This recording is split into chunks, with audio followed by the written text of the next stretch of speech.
যাই না বলছেন বেটা রে,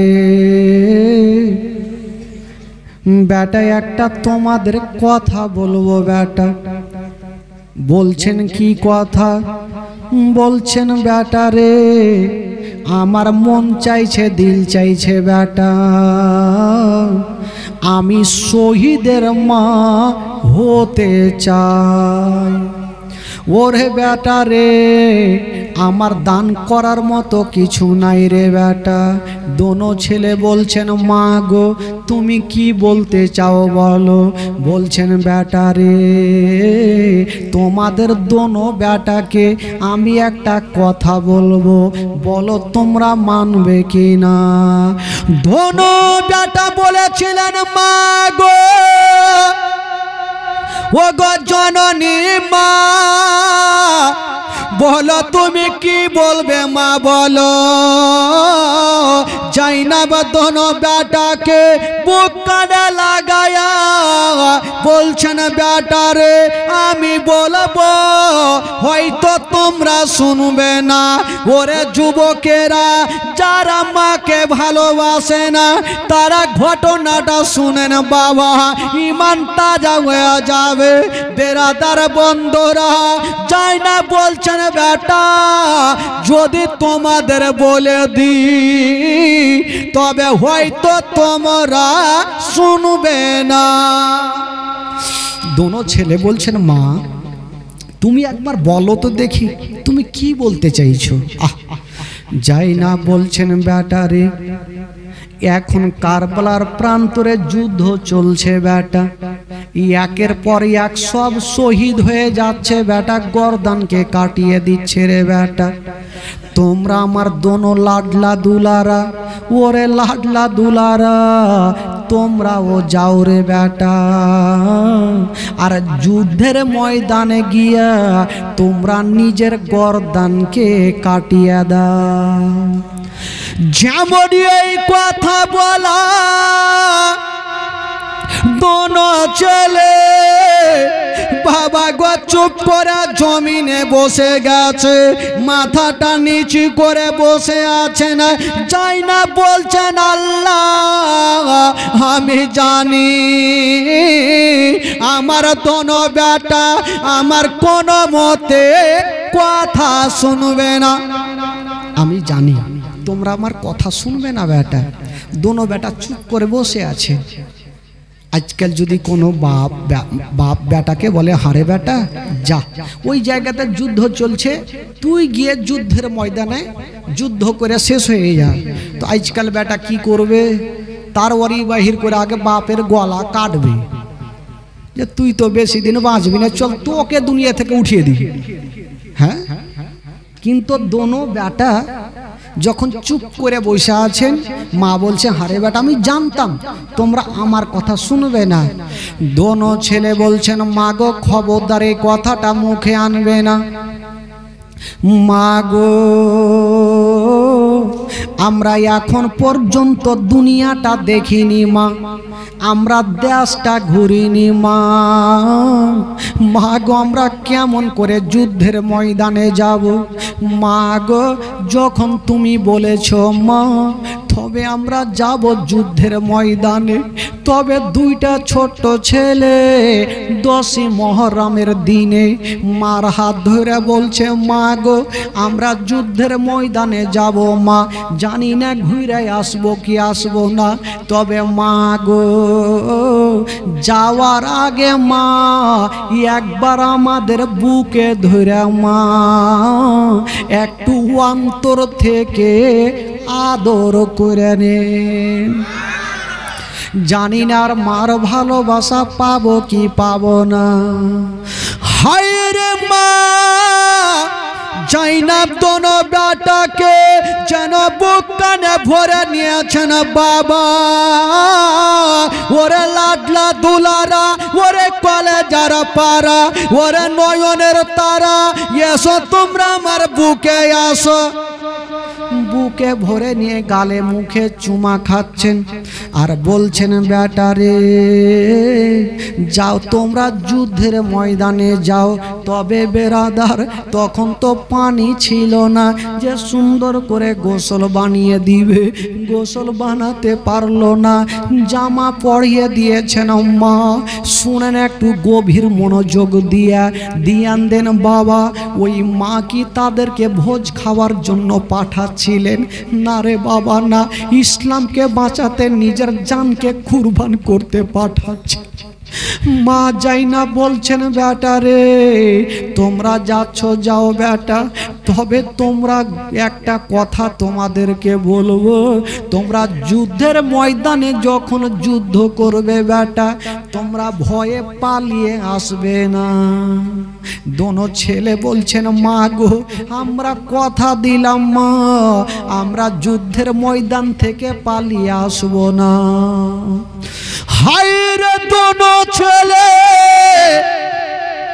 জামা পড়ে নিয়া বাবা ইমাম হোসেনের সামনে গিয়ে দাঁড়িয়ে গেছেন। মামা গো ও গো মামা আমাদেরকে খুশি মনে বিদায় দেন, আমরা যাব ওই যুদ্ধের ময়দানে। হাজার হইল ইমাম হোসেন, 12 ইমামের এক ইমাম। ইমাম হোসেন দোনো বাচ্চাকে বুকে টেনে ধরেছেন আর বলছেন যাও যাও ওরে আউনো মোহাম্মদ তোমরা যাও, তবে একটা কথা বলে দিই তোমাদের জন্য আমি দোয়া করব। বাবা গো আউনো মোহাম্মদ মামাকে সালাম করে দিয়া, মাকে সালাম করে দিয়া, সবাইকে সালাম করে দিয়া বাবা যুদ্ধের ময়দানে যাওয়ার জন্য রেডি হয়ে গেছে। একটু দূর আগিয়ে গিয়েছে মা, যাই না পিছন থেকে ডাক দিচ্ছেন বেটা একটু আমার কাছে আসো।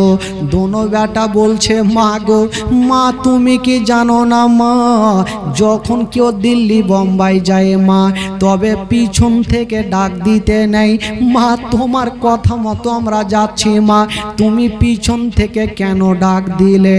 যাই না বলছেন বেটা তোমাদের একটা কথা বলার জন্য ডাক দিলাম। বলছেন মা গো কি কথা বলো? বলছেন বেটা রে আমি তোমার মা যাওয়ার সময়তে একটা কথা বলছি রে বেটা, তোমরা যুদ্ধের ময়দানে যাচ্ছ যাও, তবে একটা কথা তোমাদের দুইজনের মধ্যে যদি কাউরি পিঠে তীর লেগে যায় বেটা তবে এটা কথা মনে রাখিও আমি তোমার মা দুধের ঋণ মাপ করব না। দোনো ছেলে বলছেন মা যুদ্ধের ময়দানে হাজার হাজার সৈন্যরা, চতুর্দিকে তীর আসবে মা, হয়তো পিঠে লাগতে পারে, হাতে লাগতে পারে, কেন তুমি দুধের ঋণ মাফ করবে না মা? যাই না বলছেন বেটা যদি তোমাদের পিঠে তীর লেগে যায় বেটা আমি এটাই ভাববো তোমরা ভয়ে যুদ্ধের ময়দান থেকে পালিয়ে আসছিলে আর পিছন থেকে দুশ্মনেরা তীর মেরেছে। দোনো ছেলে বলছেন মা গো তোমাকে কথা দিলাম মা আমরা নিজের জান দিয়ে দেব, জীবন দিয়ে দেব, কিন্তু পিঠে তীর লাগতে দিব না। দোনো ছেলে মাকে সালাম করে দিয়া বাবা গো যুদ্ধের ময়দানে পৌঁছে গেল। এত সুন্দর চেহারা, জান্নাতি ফুল, আলে রাসূল বাবা যুদ্ধের ময়দানে দাঁড়িয়ে গেছে। আর ডাক দিচ্ছেন ও গো আজদের সৈন্যরা কে এমন আছো গো আমাদের মোকাবিলাতে চলে আসো, একটা কেউ জিন্দা রাখবো না। এই কথা বলতে নাই একটা দুরাচার যেন বাবা দৌড়িয়া চলে আসিল। আসার পর বলছে হারে ছেলেরা তোমাদের চেহারা এত সুন্দর লাগে, তোমরা কি করতেছো বাবা? যাও তোমরা বাড়ি যাও। বাচ্চা ছেলের একটা উত্তর দিয়েছিলেন জানেন, পাহুল মানের মতো উত্তর। কি উত্তর দিয়েছিল? বলছে, ওরে আজিদের সৈন্যরা, আমাদের চেহারা তোদের ভালো লাগে রে, আর হোসাইনের চেহারা কি তোদের ভালো লাগে? আমাদের চেহারা ভালো লাগে রে। আলী আসগরের চেহারা কি ভালো লাগে না? আমাদের চেহারা ভালো লাগে রে। কি বলে আউনো মোহাম্মদের চেহারা ভালো লাগে না? আমাদের চেহারা ভালো লাগে রে। আলী আকবরের চেহারা কি ভালো লাগে না? আমাদের চেহারা ভালো লাগে রে। সাকিনার চেহারা ভালো লাগে না? আমাদের চেহারা ভালো লাগে রে। আলী আবুল কাসিমের চেহারা কি ভালো লাগে না? যে তাদের জন্য তোরা পানি বন্ধ করে দিয়েছিস। তবে একটা কথা শুনে নাও, আমরা বাঁচবো না ভাই, মরবো। আজকে এসে গেছি, যতক্ষণ পর্যন্ত তোমাদের মার্ডার না করে দিব আমরা বাড়ি ফিরে যাব না। আমরা বাঁচবো না হয়, মরবো। আজকে এসে গেছি। ওই দুশ্মন দুরাচার বলল, ঠিক আছে, যখন তোমরা মরার এতই শখ, তাহলে তৈরি হয়ে যাও। ওই দুরাচার দুশ্মন তারওয়ারি খানা নিয়া বাবা গো বড় ভাইয়ের চেহারাতে চালিয়ে দিয়েছেন। যেমন চালিয়ে দিয়েছেন বাবা, বড় ছেলেটা ঢালে আড়িয়ে নিল, আর ছোট্ট ছেলেটা এত জোরে তারওয়ারি চালালো, ওই দুশ্মনের গলা কেটে জাহান্নামে পৌঁছা গেল। বাবা গো, একের পর এক আর একটা দুশ্মন চলে আসিল, উনাকেও জাহান্নামে পৌঁছা দিল।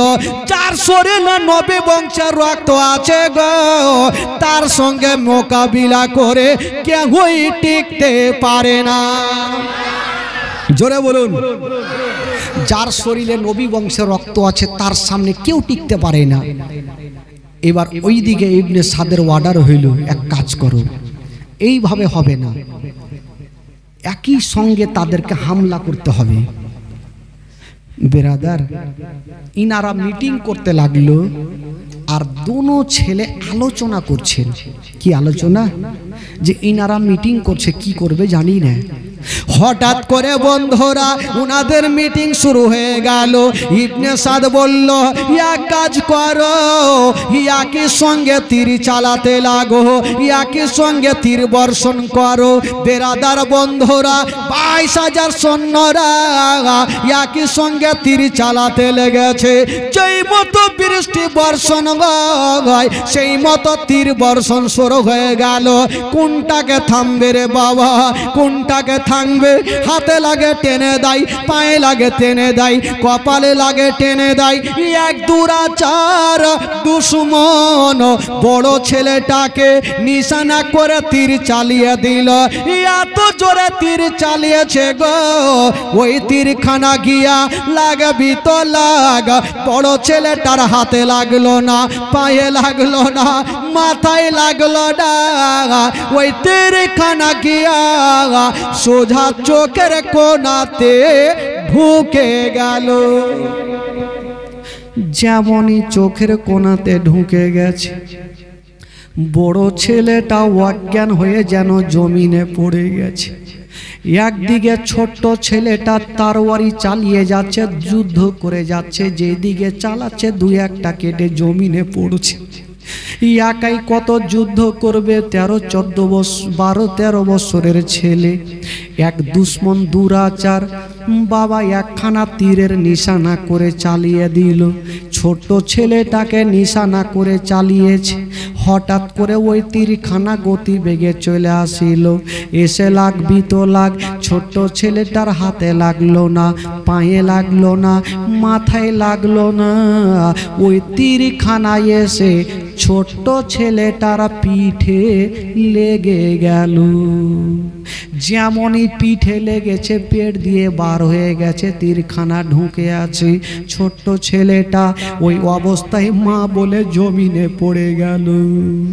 যেমনই মা বলে পড়েছে, মার কথা স্মরণ হয়ে গেল। মা বলেছিল, বেটারে যদি তোমাদের মধ্যে কাউরি পিঠে তীর লেগে যায় বেটা, আমি দুধের ঋণ মাফ করব না। ছোট্ট ছেলেটা কাঁদছে আর বলছেন, আল্লাহ আমার মার কথা স্মরণ হয়ে গেছে, আল্লাহ তীর আমার পিঠে লেগেছে, আমার মা দুধের ঋণ মাফ করবে না। ছোট্ট ছেলেটা শুয়ে আছে উবুড় হয়ে, পিঠে তীরখানা লাগা। ছোট্ট ছেলেটা ধরার চেষ্টা করে কিন্তু তীরখানা ধরতে পারে না, হাত জুটে না, কে বার করবে? ডাক দিচ্ছেন, ও গো আমার বড় দাদা কোথায় আছো, তাড়াতাড়ি করে চলে আসো। ওইদিকে বড় ছেলে চোখের কোণাতে তীর লাগার ফলে অজ্ঞান হয়ে জমিনে পড়েছিল। বেশ কিছুক্ষণ পরে যখন জ্ঞানটা আসে, বড় ছেলেটার বাবা চোখটা খুলে গেছে। যেমন চোখটা খুলেছে বাবা, কানের মধ্যে একটা স্বপ্ন কি বলে শব্দ আসছে, দাদা দাদা শব্দ আসছে। ভাবছেন আমার ছোট্ট ভাই কোথায়? বড় ছেলেটা উঠে গেল, এক হাতে চোখের কোণাতে হাত দিয়ে আস্তে আস্তে গেল। ছোট্ট ভাইকে সামনে দেখে টেনে বুকখানে লাগিয়েছে। ভাই রে কি এমন হইলো বলো? ছোট্ট ছেলেটা বলছে, দাদা গো এখন আমাকে আদর করার সময় নেই, যত তাড়াতাড়ি পারো আমার যে পিঠে তীরখানা লাগা আছে ওই তীরখানাকে এক্ষুনি বার করো। আমার এই মুহূর্তে যদি রুহটা বেরিয়ে যায়, আমার মা যদি দেখে নেয়, তবে দুধের ঋণ মাফ করবে না। বড় ভাই বলল, ভাই তুমি শুয়ে যাও। ছোট্ট ছেলে উবুড় হয়ে শুয়ে গেছে। বড় ভাই তীরখানাকে ধরে টান দিতে যাবে, যেমনই টান মারছে ছোট্ট ছেলেটা ব্যথাতে মা বলে কাঁদতে লাগলো। বড় ভাইয়ের ময়া চলে আসলো, আল্লাহ যদি আমি জোরে টান দিই আমার ছোট্ট ভাই কষ্ট পাবে। তীরখানা টানতে পারে না। ছোট্ট ছেলে বলছেন, দাদা গো আজকে তুমি ময়া করিও না, তাড়াতাড়ি তীরখানা টানো। আবার ধরে টান দিচ্ছে, আবার ছোট্ট ছেলেটা মা বলে কাঁদছে, আবার তীরখানা ছেড়ে দিচ্ছে। হাইরে দুশ্মন দুরাচার, যেই মতো সাপ খেলা হয় সাপ খেলানেওয়ালা খেলাই, কিন্তু লোকজন চতুর্দিকে দেখে দোনো ভাই মরণের সঙ্গে পাঞ্জা লড়ছে আর দুশ্মনেরা চতুর্দিক থেকে তামাশা দেখছে। এক দুরাচার, এক দুশ্মন দুরাচার বাবা দৌড়িয়ে চলে গেল আর বলছেন, ওরে বড় ছেলে তোমার ভাইয়ের তীরখানা তুমি টানতে পারবে না, আমাকে দিয়া দাও, আমি তোমার ভাইয়ের তীরখানা টেনে দিব।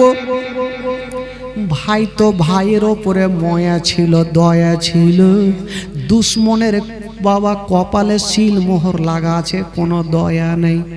বড় ছেলেটাকে ধাক্কা মেরে ফেলে দিয়েছেন আর দুশ্মন দুরাচার ছোট্ট ছেলেটাকে বলছে, শোনো তুমি চিন্তা করিও না, তোমার তীরখানা আমি এক্ষুনি বার করব। 12 বছরের ছেলে শুয়ে আছে আর ওই দুশ্মন দুরাচার নিজের একটা পা ওই ছোট্ট ছেলেটার পিঠে চাপিয়ে দিল। যেমনই চাপিয়ে দিয়েছেন মা গো, পা চাপিয়েছে পিঠে আর তীরখানা ধরে টান দিবে। ওই বড় ছেলেটা দৌড়িয়ে চলে আসলো, কে আছো গো? আমার ছোট্ট ভাইয়ের পিঠে পা দিও না। একটা ছোট্ট ছেলের পিঠে যদি একটা বড় লোক পা দিয়ে দেয়, বলুন তো তার দিলখানা কেমন করবে? ছোট্ট ছেলে মুখে কথা বলতে পারে না, শুধু চোখগুলা লাল লাল হয়ে গেছে। বড় ভাই বলছে, কে আছো গো? আমার ভাইকে কষ্ট দিও না, আমার ভাইয়ের পিঠে চাপিও না, দয়া করে নেমে যাও। ওই দুশ্মন দুরাচার আবার বড় ভাইকে এত জোরে ধাক্কা মারলো, বড় ভাই জমিনে পড়ে গেছে। ওই দুশ্মন দুরাচার বাবা গো এতক্ষণ একখানা পা চাপিয়েছিল, এবার হাইরে দুশ্মন দুরাচার বাবা জোড়া পা চাপিয়ে দিল। জোড়া পা দিয়ে ওই বাচ্চার ওপরে চেপে গেছে। একটা 12 বছরের ছেলের ওপরে যদি একটা বড় লোক চেপে যায়, বলুন তো ওই বাচ্চাটার অবস্থা কি হবে? মুখে কথা বলতে শুধু ইশারা করছে হাতের, কে আছো গো আমার পিঠ থেকে নেমে যাও। ওই দুশ্মন দুরাচার নামে না, তীরখানা ধরে এত জোরে টান দিয়েছে গো, তীরখানা তো বেরিয়ে আসিল। ওই তীরখানার সাথে নাড়ি ভুঁড়ি গুলা বেরিয়ে গেল। যেমনই বেরিয়ে গেল, ওই দুশ্মন দুরাচার সাইডে চলে গেছে।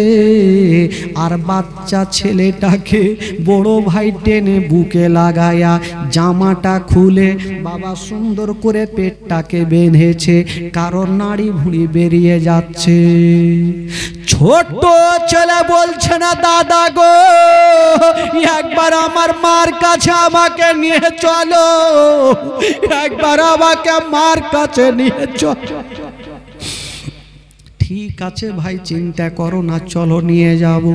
ছোট্ট ছেলেকে নিয়ে গেল। ছোট্ট ছেলেটা গিয়ে মার পায়ে পড়ে গেছে, মা গো তুমি আমাকে ক্ষমা করে দাও মা।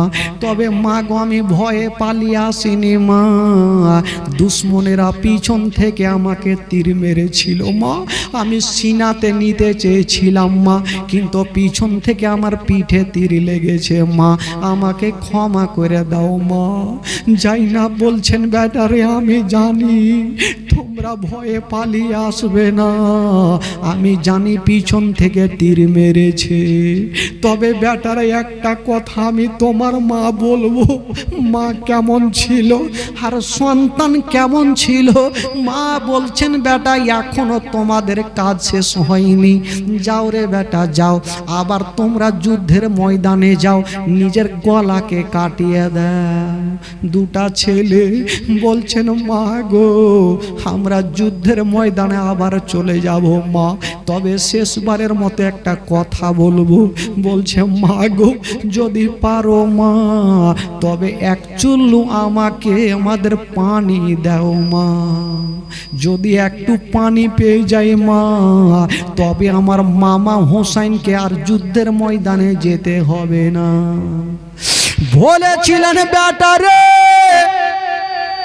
তোমরা কি জানো না ওই পানির জন্য আলী আসগার শহীদ হয়ে গেছে। বেটা তোমরা কি জানো না ওই পানির জন্য ছোট্ট ছোট্ট ছেলেরা শহীদ হয়ে গেছে। বেটা আমি পানি দিতে পারবো, তবে বেটারে আমি পানি দিতে পারবো না, তোমাকে একটা জিনিস দিব, হাটের আঙ্গুঠি খানা খুলে দিচ্ছেন বেটা, আঙ্গুঠি খানা চুষে নাও, একটু পানির কাজ করে দিবে। বাবা চিন্তা করে একটা আঙ্গুঠিতে কি পানির কাজ করবে। দোনো ছেলে বলছেন মা আমরা তো পানি পেলাম না, তবে কথা দিলাম মা গো এবার যুদ্ধের ময়দানে যাব মা, আমরা নিজের গর্দানকে কাটিয়ে দিব মা। মা তবে আমরা যাব মা, যাওয়ার আগে মা গো একটা তোমার কাছে আবদার মা, একবার আমাদের শেষবারের মতো একবার বুকে জড়িয়ে ধরো মা। মা গো আর ঘুরে আসবো কি আসবো না মা, একবার আমাদের বুকে ধরে নাও মা। মা দোনো বেটাকে বুকখানে জড়িয়ে ধরেছে, গালে মুখে চুমা খাচ্ছে রে বাবা, গালে মুখে চুমা খেতে খেতে বলছে যাও রে বেটা যাও, তোমাদের আমি খুশি মনে বিদায় দিলাম। ওই মা দোনো বেটাকে বিদায় দিলেন, দোনো বেটা আবার যেন যুদ্ধের ময়দানে পৌঁছে গেল।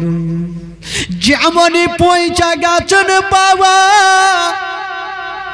ওইদিকে দুশ্মনেরা 22,000 সৈন্যরা যেন তীর চালাতে লেগেছে।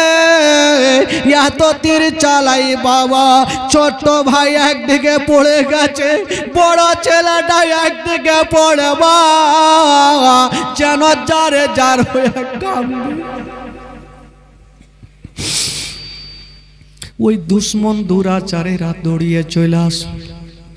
বাবা গো, হাতে জিঞ্জির, পায়ে জিঞ্জির দিয়ে বেঁধে দিল।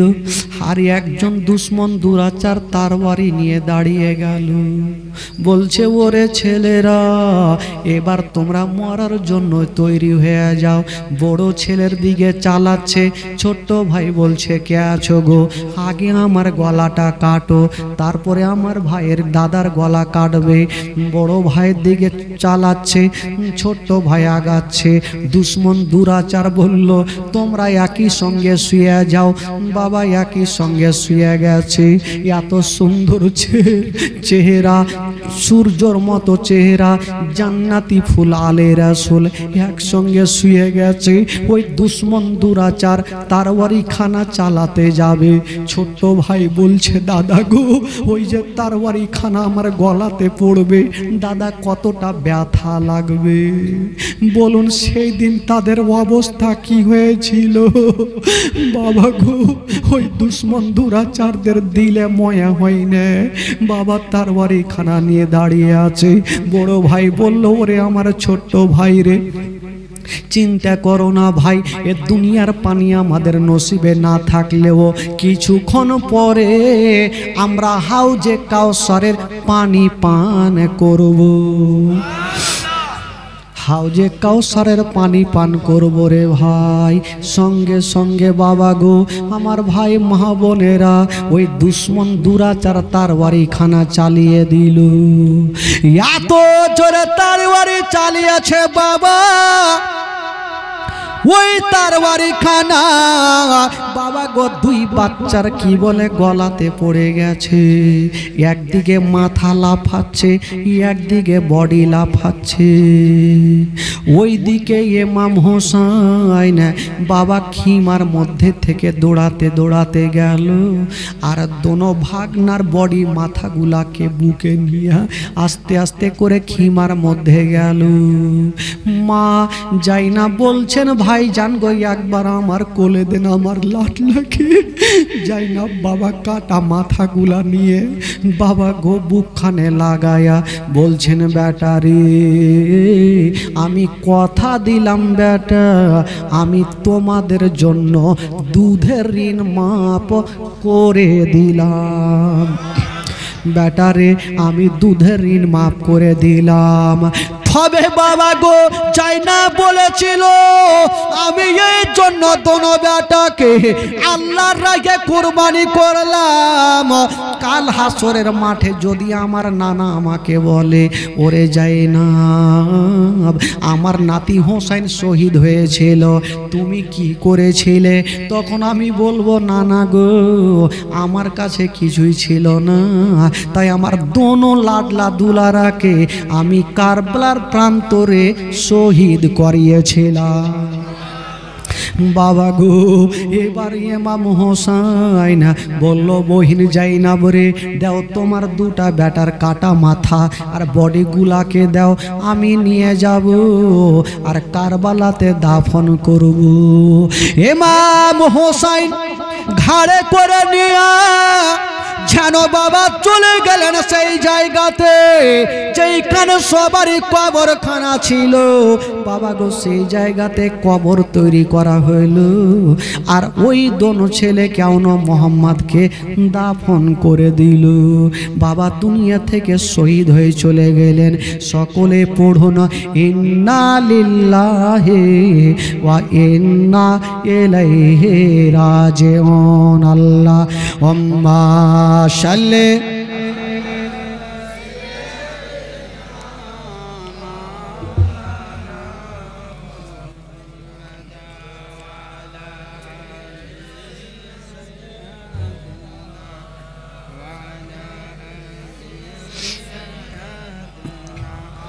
মাওলানা মুহাম্মদ আল্লাহুম্মা সাল্লি আলা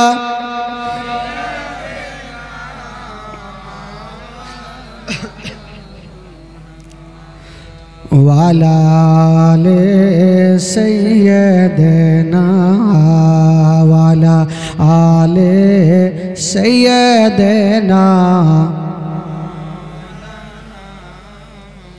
একবার মহব্বতে বলুন তো সুবহানাল্লাহ, আরে জোরে বলুন। ভাই 12টা বেজে গেছে, শেষ করে দিই, আবার কালকে তো আছি, কালকে তো আছি ভাই। হ্যাঁ বুঝতে পারছেন ভাই, আমাদের ইঞ্জিল কত আর চলবে, 1 মাস 1.5 মাস একই রকমই চলবে। ইঞ্জিল কি আর দাঁড়িয়ে আছে, চলছে। যাই না ভাই, দোয়া করবেন তারপরে যাবেন। তবে একবার মহব্বতে দোনো হাত তুলে বলুন তো সুবহানাল্লাহ, জোরে বলুন ইয়া রাসূলুল্লাহ, বলুন ইয়া হাবিবাল্লাহ। নারায়ে তাকবীর, নারে রিসালাত, নারে হায়দারি, মাসলাকে আলা হযরত ওলামায়ে আহলে সুন্নাত। মাশাআল্লাহ। আপনাদের ঘুম লাগছে নাকি? যাদেরকে ঘুম লাগে না একটু হাত তুলে দেখান তো। আচ্ছা, যারা হাত তুলেছেন 100 করে দিয়ে যান, দেখি মোহব্বত কেমন আছে। হাত তো তুলেছে নবীর মাহফিলে। লিয়ে আসেন 100 টাকা, লিয়ে আসেন, চট করে লিয়ে আসেন তো একজন। যা আছে দেখা যাবে, 100 টাকা লিয়ে আসেন। 100 করে টাকা আমার 10টা ভাই নিয়ে আসেন। হ্যাঁ এই যে 100 টাকা, এদিকে 100 টাকা। হ্যাঁ নিয়ে আসেন, চটচট করে নিয়ে আসেন ভাই, শুভ কাজে দেরি করতে নেই। হ্যাঁ হ্যাঁ, শুভ কাজে দেরি করতে নেই, একটু চটচট করে নিয়ে আসেন। কি নাম? নাম বলেনি। একজন 500 টাকা দিয়েছেন, হ্যাঁ দোয়া করতে বলেছেন, নানি নামে দিয়েছেন 500 টাকা। আজ একজন 100 টাকা। 100 কয়েছি তো সব 100 টাকায় ভাই ছেলে আসছে, কেউ 500,000 নিয়ে এসো। সুবহানাল্লাহ। এই যে 100 করে টাকা। খালা তোমরা দিবে না? এদিক থেকে 500 টাকা। মাশাআল্লাহ। হ্যাঁ বেরাদারান ইসলাম, লক্ষ্মীর ভান্ডার দেন। এবার তো শুরু হবে লক্ষ্মীর ভান্ডারের গজল। হ্যাঁ কালকে বাকি রেখেছিলাম। এই খালা হিলাহিলি করবেন। হ্যাঁ ধীরে ধীরে। সোনা ভাই রে, এই ভাইও কইছে যে শেষের সময় আমি দিব না কেন, আমিও 500 টাকা। মাশাআল্লাহ। দেখেন ভাই 500 করে টাকা যদি চলে আসে তাহলে কম আসবে গো। হ্যাঁ আর আপনারা যদি দিবেন খালা একটু চটচট করে দিয়ে দেন, দিয়ে পাঠান 2 টাকা 5 টাকা, না হলে ধার করে বলেন আজকে যা হইলো হইলো, কালকে বুঝালেন সকাল থেকে গিয়ে লাইন দিবেন ব্যাংকে, 1 মাসের টাকা তুলবেন আর নিয়ে আসবেন। হ্যাঁ আর এদিক থেকে যারা বসে আছেন চেয়ারে টেবিলে বসে আছে, এদের দিক থেকে কিন্তু দান আসে না। হ্যাঁ ওই দিক থেকে আসে না, যা আসে এই যে বসে আছে জমিদার এদেরকে আসছে, আর চকিদারে যারা আছে তাদেরকে দান আসে না। ভাই একটু নিয়ে আসেন, চটচট করে নিয়ে আসেন, দেখি মন খুলে প্রাণ খুলে নিয়ে আসেন। আচ্ছা একটু আমার সঙ্গে পড়ুন তো বাবা, ইমানটা তাজা হবে, তারপর একটা বায়ান বলে শেষ করবো। একবার মোহাব্বতে বলুন সুবহানাল্লাহ, আরো জোরে বলুন। নবীর রওজা শরীফ দেখে মন ভরে না, নবীর রওজা শরীফ দেখে দেদার দাও গো শাহে মদিনা, দেদার হইবে না। আরো জোরে বলতে হবে, এরকম করে হবে না ভাই, একটু জোরে বলুন। নবীর রওজা শরীফ দেখে, নবীর রওজা শরীফ দেখে মন ভরে না, দেদার দাও গো, হ্যাঁ দেদার দাও গো। ও আরশের মেহমান করেছেন আল্লাহ, কত শান কত মান মোর কমলিওয়ালা। আরশের মেহমান দান করেছেন আল্লাহ, কত শান কত মান মোর কমলিওয়ালা। ও গো মদিনাওয়ালা করো করুণা, ও গো মদিনাওয়ালা করো করুণা, দিদার দাও জোরে জোরে দিদার। নবীর রওজা শরীফ, নবীর রওজা শরীফ দেখে দিদার দাও গো, হা দিদার দাও গো। ও জালে মুবারক দেখিলে এক নজর নূরেতে ঝলমল কলবে ভিতর, জালে মুবারক দেখিলে এক নজর নূরেতে ঝলমল কলবে ভিতর। ও গো রউফুর রহিম কাছে ডাক দাও না, ও গো রউফুর রহিম কাছে ডাক দাও না, দিদার দাও দিদার। নবীর রওজা শরীফ জোরে জোরে, নবীর রওজা দিদার দাও গো শাহে মদিনা, দিদার দাও গো। নবীর রওজা শরীফ দেখে মন ভরে না, নবীর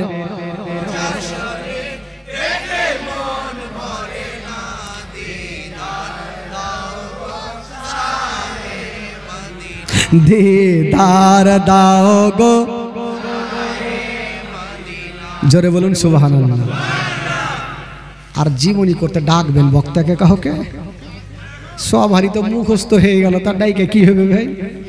বেরাদারান ইসলাম বন্ধুগণ, বাবাজি আমার ভাইরা, তবে একটা জিনিস আছে, আমার জীবনী যে এখানে বলেছি ভাই মুখস্থ হয়ে গেছে, আর আশা করি এখানে মুখস্থ যে কথা বলে যাব একদম টাটা ফুটা বাংলা কথা সবে বুঝতে পারবেন। আচ্ছা কাউরি বলেন তো ভাষা বুঝতে কি অসুবিধা হচ্ছে?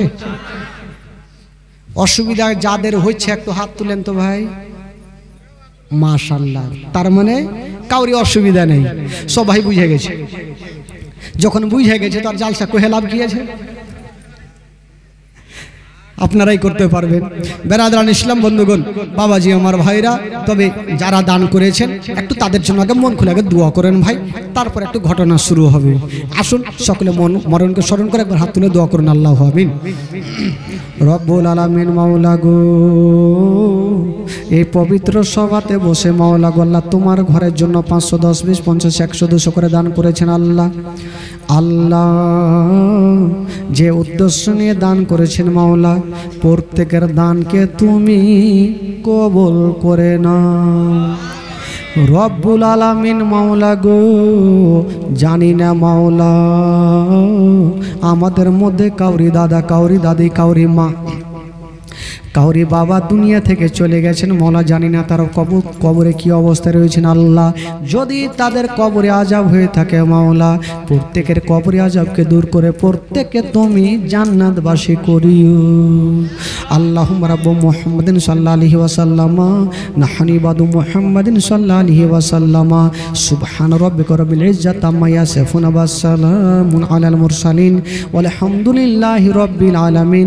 আমিন আমিন আমিন। বাহাকে লা ইলাহা ইল্লাল্লাহু মুহাম্মাদুর রাসূলুল্লাহ সাল্লাল্লাহু তাআলা আলাইহি ওয়াসাল্লাম। আল্লাহুম্মা সাল্লি আলা